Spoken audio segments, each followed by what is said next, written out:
Hey, Joe Gilder here from Home Studio Corner. I want to talk to you today about something kind of touchy. Why aren't you getting those gigs you're trying to get? So whether it's a free gig you're trying to book with people just to build up your portfolio, or you're trying to get paid work with bands and artists and other musicians around town, what's the deal? Why aren't you getting the gig? This was prompted by an email I got from someone who said, I'm talking to people about their projects, and then they'll say, yeah, I'll get back to you in a week, and then I never hear from them again. So I've put together, I've been in business for a long time, and I've made all the mistakes, at least 80% of them. And I've learned a lot over the years. So I'm going to share some of those things with you and some reasons why you might not be getting the gig. And I would guess out of the 5 reasons I'm going to share with you, you've maybe thought about one of them. But these other 4 are really important as well. And it involves a mindset shift. You've got to shift from being a musician to being a business person, to being a salesperson. Even though those words seem dirty to some people, that's what we're talking about. You have to sell your services. Like it or not, that's the only way it happens. Whether you're offering a free service or a paid service, you have to sell it. So let's dive into a few of the reasons why you're not booking the gig. Reason number 1 you're not booking the gig is because you're not asking for it. Now that seems super obvious, but there's something in us that is hesitant to put ourselves out there so far as to say, so would you like to book the session? That might, even just as I said that, maybe that instilled some fear in you. The hair on the back of your neck stood up and you felt all anxious. It's not a natural place for a lot of us, at least. It's awkward, it's uncomfortable. We would much rather just sit in our studios, push all the little buttons, and people just come to us passively.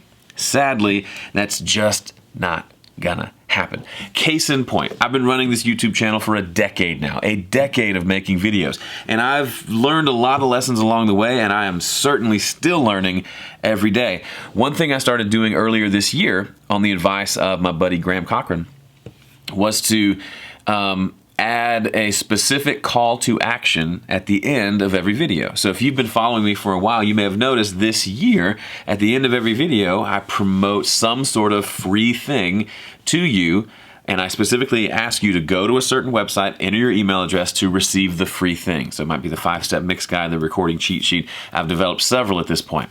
And guess what? Prior to this year, I would get just a handful of new email subscribers. And that's kind of the whole foundation of my business is I create content, create an audience with the intent of getting them onto my email list so I can engage with them more and sell them some of my stuff, right? That's business wrapped up essentially. Attract attention and then figure out a way to sell something to some of those people whose attention you've attracted.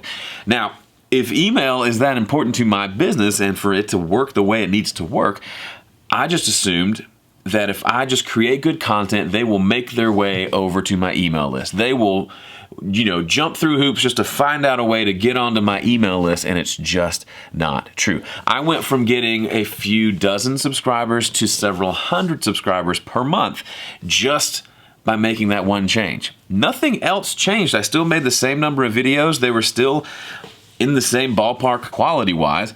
I just added that one little call to action at the end. Now, you might be annoyed by that call to action, perhaps, or you might think, oh, people are going to hate when I do that. If they hate it, I can't tell because A, I'm still getting new subscribers on my YouTube channel. B, I'm still getting people signing up to my email list, so it's working and it doesn't seem to be causing any harm. Reason number 2 why you're not booking the gig, you're not following up. That's what I told the guy who emailed me. He was saying, we talked about it and they said they'd get back to me in a week and they didn't. Guess what? We're all busy. You're busy, I'm busy. When you aren't watching one of my videos, I have a sneaky suspicion you're not thinking about me all the time. And it's the same way with everyone. They might love you. They might absolutely want to work with you. But as soon as they stop talking to you, a million other things enter their lives. And they're going to respond to those and react to those. One of the best ways to land those gigs, and one of the secrets to any sales job, is to follow up. That doesn't mean you need to be annoying, but it does mean you need to give it a chance to actually happen. And more than that, it means you need to take ownership of the outcome. So many people say, well, I put up a post on Craigslist and nobody's coming to my studio. You haven't done anything yet. Yes, kudos for at least putting up the post on Craigslist. But if you've talked to anyone and they have left and have not worked with you, and you have not done any sort of follow-up, even just a text to say, hey, how's it going? What do you think about that thing we talked about? It doesn't have to be this pushy, used car salesman thing. It's just a way of legit, hey, you had this need. We talked about the need. I can fulfill that need for you. Where are you at with that? I mentioned in a previous video how I worked for Sweetwater in sales. I made a lot of sales by following up with a customer. He would call wanting to know about this product. We talk about it. He's almost sure but not quite ready. Didn't want to make the purchase today. I would call him back a few days later. Hey, what are you thinking about that? Hey, you know what? I looked at it a little bit more. Let's go ahead and place the order. That happened all the time. But guess what? Had I not made that phone call, would he still have ordered?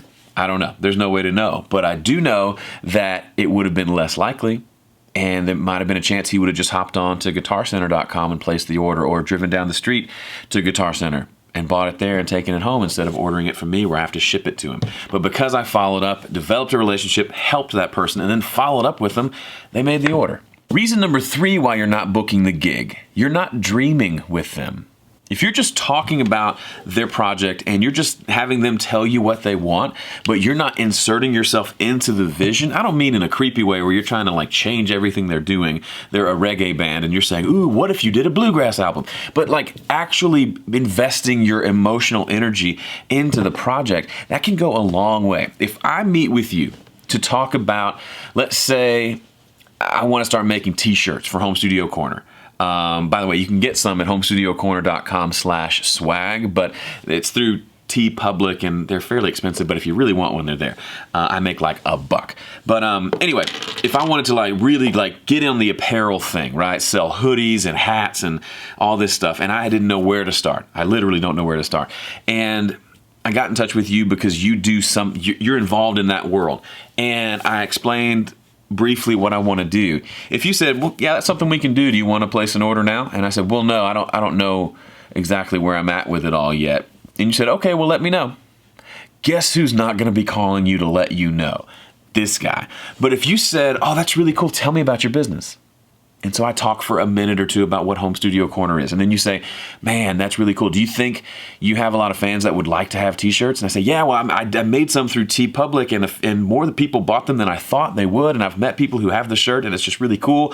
It'd just be nice to have that option, or maybe have it as give it to people when they buy one of my courses, they get a free t-shirt. That could be kind of cool. And then if you came back and said, you know what, I had this one client who did this, and they had this package where if they bought this, they got a t-shirt, but the t-shirt was extra, so it actually covered the cost of the t-shirt, but then we shipped it to them for free and you didn't have to do any of the fulfillment. Because imagine if you just engaged with me a little bit, had a little bit of excitement about me and what I'm doing and the project I'm trying to create.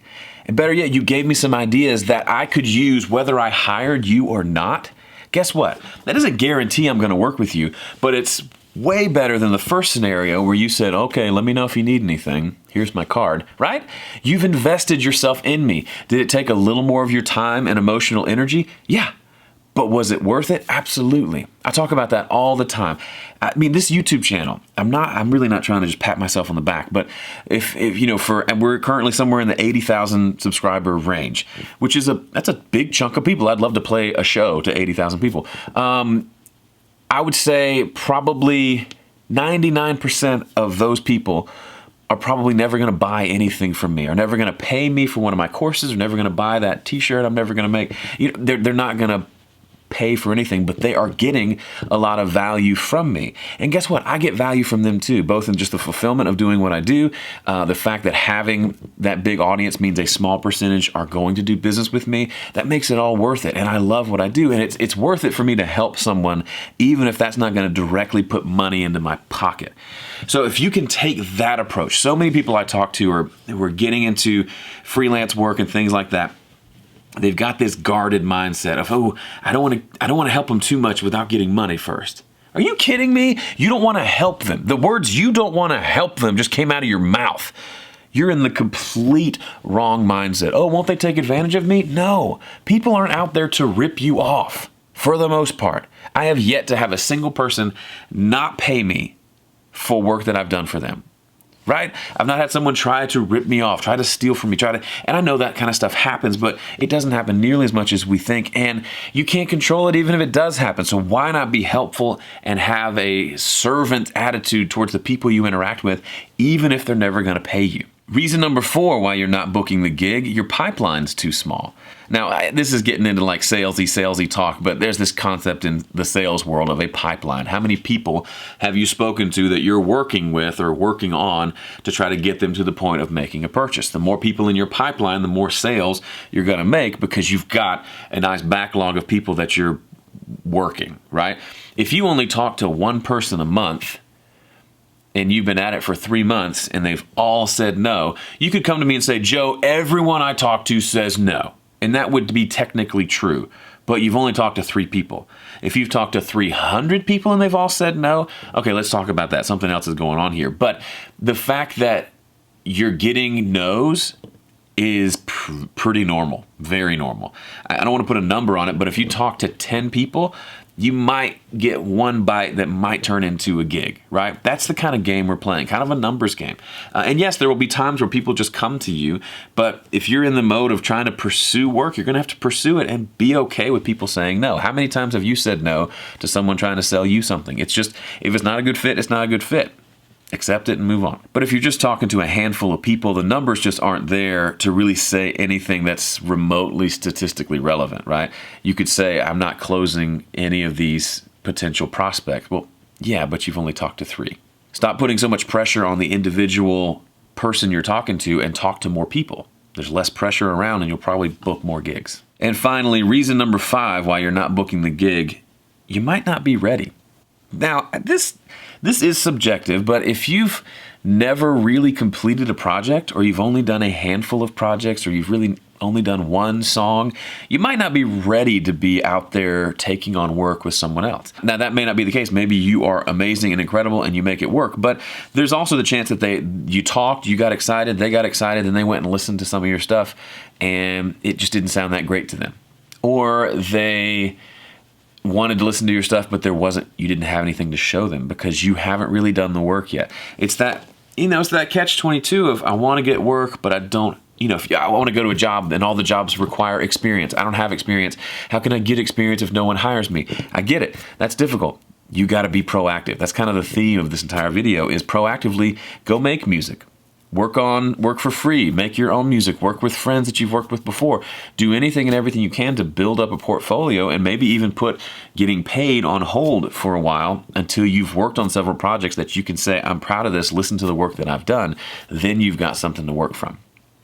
And you can just dive in and go, but just as a consumer, I'm going to want to know what I'm getting into. That's why for Home Studio Corner, I use so much of my own music.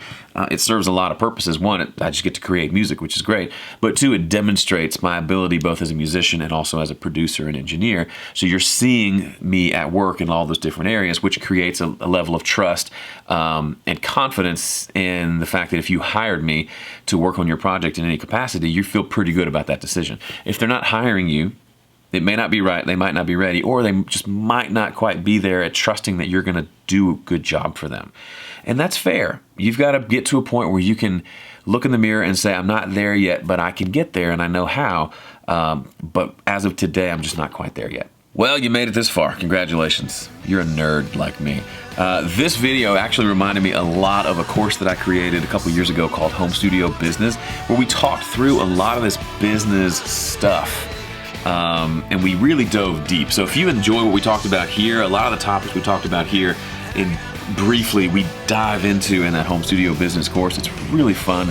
Really, if you have been thinking that you may want to turn this into some sort of a side business, it's definitely worth checking out. Go to homestudiocorner.com/business to read more. It's not for everyone, but I imagine there's at least a handful of people watching this that could really benefit from that and get some clarity and direction to start taking some real steps towards turning this from just a hobby into a legitimate business that's bringing in revenue. All right, that's it for me. Thanks so much for watching. I'll see you in the next one.